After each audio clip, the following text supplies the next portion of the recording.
Harian ভাই, আমি কি আসলে ক্যাপাসিটির প্রবলেম, মানে রাষ্ট্র চাইলে, আমি আবার বলছি, রাষ্ট্র চাইলে ডেইলি স্টার, প্রথম আলোর উপরে যে হামলা, দীপু দাসের উপর যে হামলা, তার উপর যে নৃশংসতা, আমার প্রশ্ন হলো, যে সময় বাংলাদেশ আধিপত্যবাদের বিরুদ্ধে একটা আইকন হয়ে দাঁড়িয়েছে হাদি, তিনি যখন মৃত্যুর সঙ্গে পাঞ্জা লড়ছেন, ঠিক আছে, তিনি যখন মারা গেছেন, ঠিক সেই সময়ে এই ধরনের ঘটনাগুলো যেটা রাষ্ট্র চাইলেই মেকআপ করতে পারত, তার মানে কি এই হাদির যে আদর্শ সেটাকে বিতর্কিত করার জন্য এই কাজগুলো করে না? Yes, now you are coming to the point, যেটা আমার ভাই বোধহয় বলতে চাচ্ছিল না, আমি বলে দিচ্ছি আপনাকে।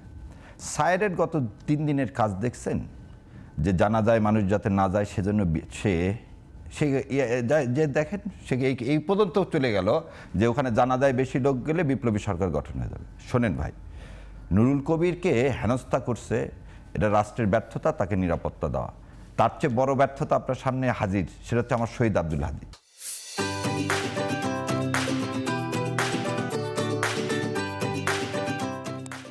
শহীদ হাদী, ওসমান হাদীদেরকে আপনি ব্যর্থ হলেন বলে তো আজকে 3 স্তরের পার হয়ে যায়, আমাকে কি করতে হলে জানা যায় প্রথম দিকে যেতে হলো, 3 স্তরের কি নিরাপত্তা ভেদ পার হয়ে যায়। 3 স্তর লাগতো না, 1 স্তর দিলেই হতো। দ্বিতীয় কথা, আপনি এই যে ভাই যে হলো, আমরা সবার কথা বলছি, এই স্বরাষ্ট্র উপদেষ্টার পদত্যাগের কথা, আমরা এই আসিফ নজরুল 3 জনের কথা একদম স্পষ্টভাবে লিখিতভাবে বলা হয়েছে, সেটা বিএনপিও বলছে, জামাত ইসলামও বলছে। আমি সেজন্য একজনের খালি উদাহরণ দিলাম যে আজকে প্র্যাকটিক্যালিটা কি, আপনার জনসমর্থন কোন জায়গায় চলে গেছে। যে লোক আপনি নায়ক, আপনি বিভোর হয়ে থাকলেন, ছাত্রদের প্রতিনিধিত্ব করলেন, আজকে সেই ছাত্ররা যে আপনাকে ধরে কাঁদে না, আপনার এর চেয়ে আর লজ্জার কি আছে? হাসনাতরা যে আপনার বুকে মাথা রেখে কাঁদতেছে না, আপনার তারপরে লজ্জা হয় না। এই জন্যই আমি ওনার কথাটা বলছি। আর একটা জিনিস বলি, এই দীপু দাসের কথা বললেন, ঘটনাগুলো সাধারণ না কেন? প্রথম আলোতে আগুন দেওয়া, নুরুল কবিরকে মারা, আর একটা জিনিস, নুরুল কবির সাহেব ওখানে প্রথম আলো এই ডেইলি স্টার বিল্ডিংয়ে ওই দিন কি কোনো টকশো ছিল? ওনারা 5 জন ওখানে কি করতেছিলেন? পড়াশোনা করতে গেছিলেন, হইতে পারে। তো ওনারা নুরুল কবির সাহেব যে ভাই যেটা বললো 15 বছর, অবশ্যই তার অনেক অবদান। হাদির ব্যাপারে কিন্তু তার কোনো আমি স্টেটমেন্ট দেখিনি ভাই, আমি দেখিনি। ওখানে যারা বসেছিলেন তারা কেউ কিন্তু, আমিও তো বিকালবেলা কিন্তু ওই শাহবাগের মোড়েই ছিলাম, ওখানে বক্তৃতাও দিছি। এই যারা এই ভাই বোনেরা এই মানে আমার 36শে জুলাইকে ধারণ করছেন, সবাই খুব ভালো কথা। হঠাৎ করে তারা আমার ওসমান হাদির ভারতীয় আধিপত্যবাদের বিরুদ্ধে গেলে তখন কেন যেন ডেইলি স্টার বিল্ডিংয়ে চলে যান। কিন্তু আমি বারবার নিন্দা জানাচ্ছি, বিল্ডিং ভেঙে হবে না, আপনি আপনার আদর্শ ভাঙতে হবে। সে আদর্শ ভাঙ হচ্ছে প্রথম আলো ডেইলি স্টার ভারতীয় আধিপত্যবাদকে পেট্রোনাইজ করে। যারা বলবে এটা করে না, এর চেয়ে মিথ্যা কথার কিছু নেই।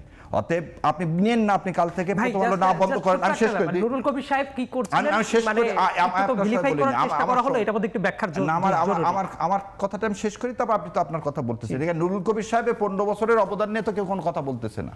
না, উনি কি হাদির পর আক্রমণ হওয়াকে জাস্টিফাই করেছিলেন? আমি যে বললাম যে হাদি ভাইয়ের মারা যাওয়ার পর কোনো স্টেটমেন্ট দেখিনি, জাস্টিফাইয়ের কথা আসতেছে না এখানে। কত হলো জাস্টিফাই? আপনি কি বলতে চান প্রথম আলো ডেইলি স্টার ভারতীয় আধিপত্যবাদকে জাস্টিফাই করে না? আপনি এই জায়গাটা বলেন, আপনি ডেইলি স্টার এবং প্রথম আলো ভারতীয় আধিপত্যবাদকে না, নুরুল কবির তো আপনি পরে আসেন না, পরে না, আমি ওইটাই আগে দেখলাম। আপনি ওইটা, আমি স্ট্রেট ফরওয়ার্ড বলেছি, আপনি বলেছেন ওইটা দেখেন না, উনি ওই জায়গায় কি করছিল।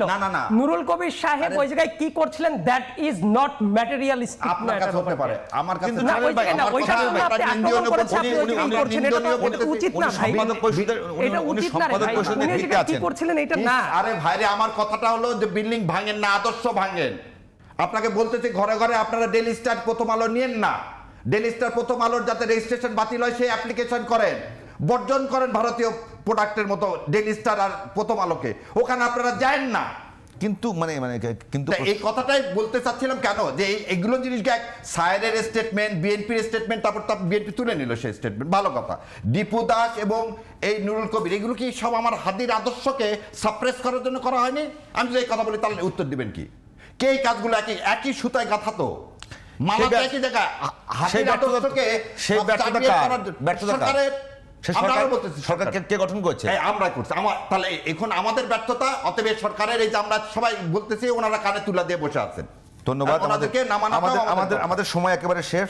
শাহরিয়ার ভাই, শেষ মিনিটে যদি কিছু বলতে চান। আমি মিনিটে খালি বলে দিই আপনাকে, কয়েক সেকেন্ডে শোনেন।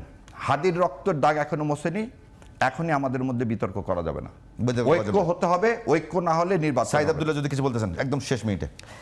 যেটা বলতে চাই যে বাংলাদেশকে সবার ধারণ করা উচিত। বিভিন্ন জায়গায় ভিন্ন মত থাকবে, কিন্তু বাংলাদেশটাকে যাতে আমরা ধারণ করি, কাউকে ভিলিফাই করার জায়গাটা যাতে না নিয়ে যাই, ভিন্ন মতের প্রতি যাতে শ্রদ্ধাটা থাকে, ভিন্ন মতের প্রতি যাতে শ্রদ্ধাটা থাকে, এবং বাংলাদেশটা যাতে সবার হয়। আমরা যাতে না মনে করি বাংলাদেশ শুধু আমাদের আর মামুদের, এবং আমাদের বাইরে অন্য কেউ হইলে সবকিছু করা জাস্টিফাইড। এই বাংলাদেশটা যাতে কখনো না হয়।